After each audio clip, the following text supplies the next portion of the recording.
Hi guys. तो ये part इस तरह से स्टार्ट होता है कि हमें प्रिंस जयसंग को दिखाते हैं जो कि यूकुन के साथ मीटिंग कर रहा था और इनको देखकर लग रहा था कि जैसे वो किंग जी हियोन के एक कॉमन दुश्मन है। जयसंग कहता है कि मैंने तुम्हें मना किया था ना कि अभी कोई भी चाल नहीं चलनी, तो तुमने बिना परमिशन के क्यों फॉरेस्ट में आदमी भेजा जिसने उस पर तीर चला दिया था। जयसंग उससे कहता है कि अब जिसने उस पर हमला किया था उसे रास्ते से हटा दो। कभी भी मैं ये नहीं चाहता कि ट्रेस करते हुए प्रूफ्स मेरे तक पहुंचे। और फिर इसी के साथ ही हमें पता चलता है कि वो एक मास्क्ड मैन था। यूकुन उसके पास जाता है, उसे कुछ पैसा देता है और कहता है कि इस तरह से गायब हो के कोई तुम्हें ट्रेस आउट ना कर सके। सबको यही लगना चाहिए कि तुम मर चुके हो।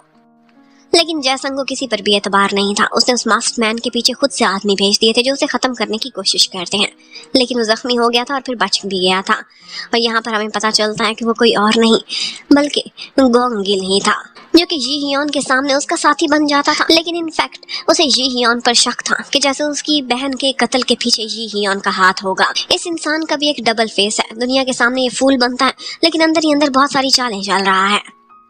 मगर मॉकजू आज बहुत खुश थी क्योंकि आज महल में प्रिंस जयसंग भी आने वाला था रॉयल डॉक्टर के साथ, और आज किंग का मेडिकल चेकअप होने वाला है। वो कहती है कि उनके लिए एक स्पेशल डिश बनाने का ऑर्डर करो और ये डिश वो अपने ही लॉयल शेफ से बनाने को कहती है। उसी टाइम पर हमें शाही रसोई का सीन दिखाते हैं तो वहां पर योन जी को पता चलता है कि आज कुछ खास गेस्ट्स आ रहे हैं और किंग के लिए कुछ खास किस्म का खाना भी बनाया जाएगा। प्रिंस जयसंग का नाम वो सुनती है तो उसे कुछ ना कुछ याद आने लगता है। वो हिस्ट्री में ज्यादा इंटरेस्ट तो नहीं रखती थी, लेकिन फिर भी उसे ऐसा लगता है कि जैसे जी हियोन को तख्त से हटाने के बाद शायद जयसंग ही उसकी जगह लेगा। लेकिन अभी वो श्योर नहीं थी। इतने में मॉकजू खुद भी आज शाही रसोई में आती है, वहां पे सारी चीजों की इंस्पेक्शन करने के लिए। हर कोई उसे बहुत रिस्पेक्ट दे रहा था, उसके सामने बो कर रहा था, लेकिन जियोन जी वो तो एकदम अपने ही नखरे में खड़ी हुई थी। उसे कोई परवाह नहीं थी कि मॉकजू आई हुई है। उसकी असिस्टेंट इसी बात पर उसे लड़ती है, लेकिन जियोन जी उसे भी करारा सा जवाब दे देती है और मॉकजू अपने असिस्टेंट को शांत करा देती है ये कहकर कि मैं इसके मुंह नहीं लगना चाहती। और फिर वहां से जाते जाते उसकी कोई बनाई हुई डिश भी गिरा कर ही जाती है।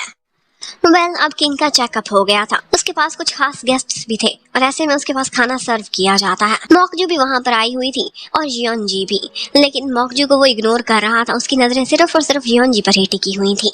मॉकजू बताती है कि मैंने अपनी निगरानी में आपके लिए कुछ खास बनवाया है, और इसके साथ साथ जियोन जी का खाना भी बराबर में ही पड़ा हुआ था। उसे तो सिर्फ और सिर्फ जियोन जी के खाने में इंटरेस्ट था, तो ऐसा करता है कि मॉकजू के खाने के इंग्रेडिएंट में कुछ खराबी निकाल कर उसे रिजेक्ट कर देता है। मॉकजू की बहुत इंसल्ट हो गई थी और फिर जियोन जी उसके सामने खाना प्रेजेंट करती है और उसकी सारी क्वालिटीज भी बताती है। उसकी प्रेजेंटेशन हमेशा की तरह से आज फिर से परफेक्ट थी। जयसंग भी उसका बना हुआ खाना खाता और बहुत तारीफ करता है। हर किसी को उसके हाथ का जादू अपना दीवाना बना लिया करता था। इसके साथ साथ ऑफ कोर्स वो बहुत पढ़ी लिखी थी, साइंस पढ़कर आई थी फ्यूचर से।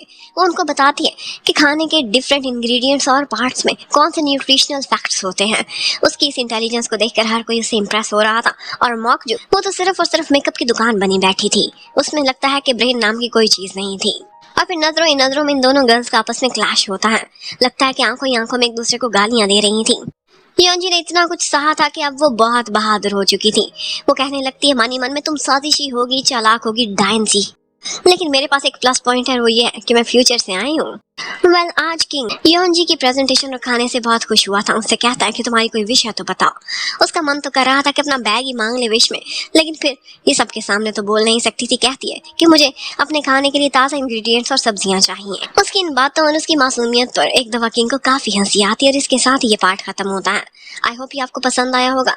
नेक्स्ट पार्ट देखने के लिए stay connected and don't forget to subscribe my channel. Bye bye.